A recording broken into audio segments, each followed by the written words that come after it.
You want to make a good first impression, so why not make it a lasting one? From securing your dream job to finding the perfect partner, there are many occasions when first impressions matter the most and set the tone for professional and personal relationships. Joining us with tips on making a killer first impression is motivational speaker, author, and mental toughness expert Eric Rittmeyer, the emotional Marine. Good morning.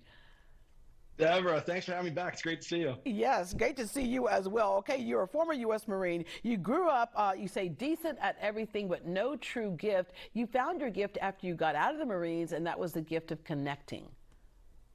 Yeah, this is not real difficult to do, Deborah. It's like termite. Termite was awesome, by the way. It's like he said, like growing up, right? It's just one of those things we didn't really know. Like, what was that gift we were born with? It took me to a little bit later in life to recognize I was good at people. And it was kind of weird initially to be like, hey, I'm good at connecting with people. It's not real difficult to do. We can just do some very simple things, and we can have deeper emotional connections, not just with our loved ones, but with our coworkers and our friends as well. Yeah, and part of that is through developing mental toughness. Explain what you mean by that.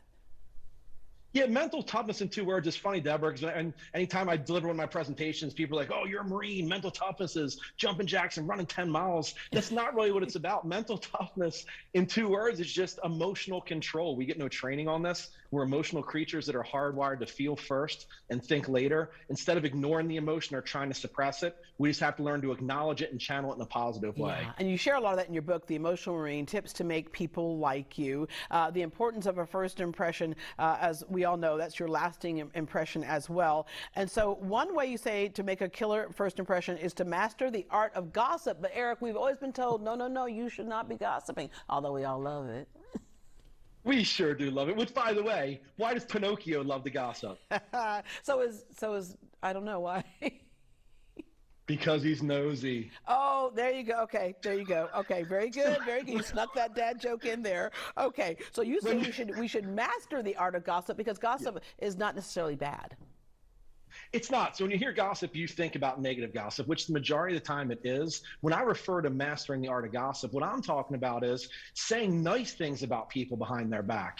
So when we gossip, when we talk to someone about other people, that person automatically links those same things to us. So if I talk to you and say things negative about a person, you're going to view me in a negative light. Well, if I talk to you and say positive things about other people behind their backs, you're going to view me in a more positive sense. Ah, perfect. Yes, absolutely. Develop your effective presence.